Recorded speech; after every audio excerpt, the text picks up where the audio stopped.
We are now on the bottom of page 14 on arcs and chord.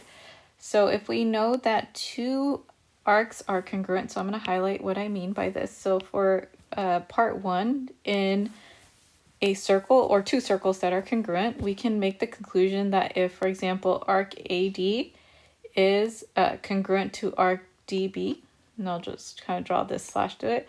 If we know that those two arcs are congruent, then the chords that the chords across from those are also congruent. So in yellow, I'll mark that. So this chord would be congruent to this chord.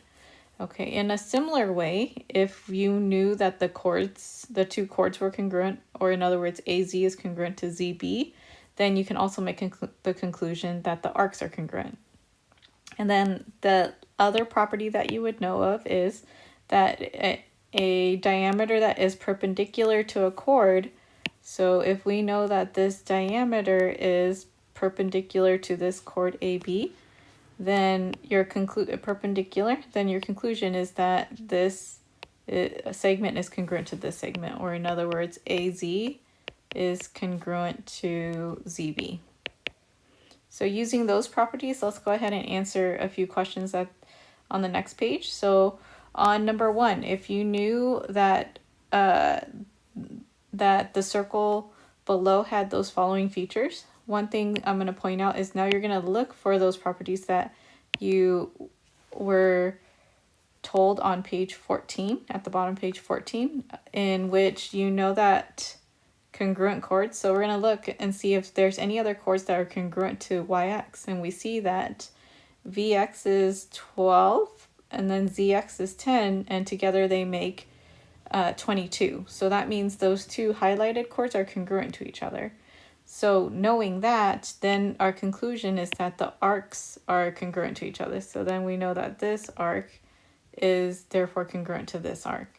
So now when they ask us the question about what arc VWX is equal to, we can make the conclusion that since YX is equal to 110 degrees, VWX, because it's across from a congruent chord, is also equal to 110 degrees. Well, if we know this is 110 degrees and the above is 110 degrees, together that makes 220.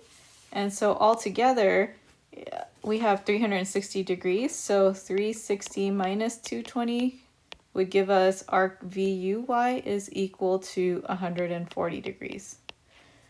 Okay, so on the next one we have, and I'll trace what we have so far, but we have AB is 30, BC is 105, and then CD is 120. How would we figure out what first arc AD is equal to? So arc AD is equal to, if I add the three angles together and then subtract it from 360, I get that it's equal to 105 is the remaining. So if this arc BC is 105 degrees and this is 105 degrees, then our conclusion is that arc AD is congruent to arc BC, which therefore we can make the conclusion that it's also equal to 21. On number 3, go ahead and try 3 and 4. Hit pause and see if you guys can figure it out. So hopefully for number 3, you got that this was 115 degrees, that they are congruent. You take 360 minus 130 and then divide by 2. For number 4, if we know that JM is equal to, arc JM is equal to 80, then arc KL also has to be equal to 80. So if you subtract 160 from 360 to get 200, each one of the remaining arcs KJ and LM have to be 100 degrees each.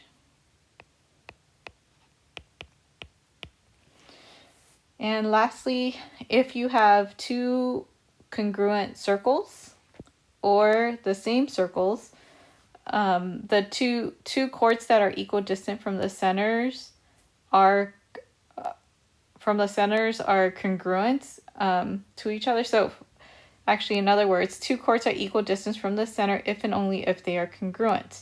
So meaning that if I know that arc PQ is congruent to arc RS, then I know that OX, the distance from the center, is congruent to OY. Okay, the distance of the chord away from the center is equal.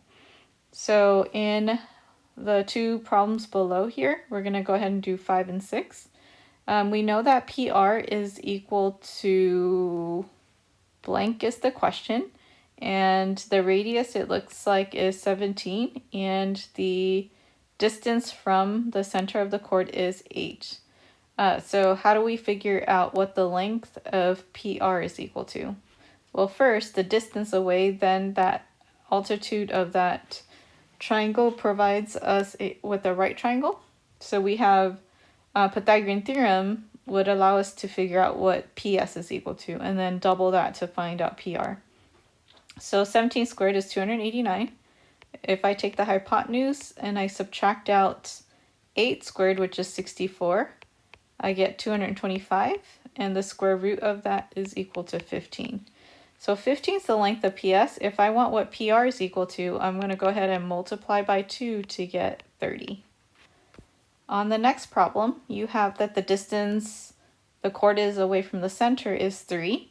AC is equal to 8, AC being the entire chord. So therefore, AB is 4. And they want us to figure out what AQ is. Well, that's a 3, 4, 5 right triangle, so 5 is the correct answer to that. Can you guys go ahead and try the next two and then double check your answer? For the next one, we should have gotten DC is equal to 12 and RQ is equal to 18 radical 3.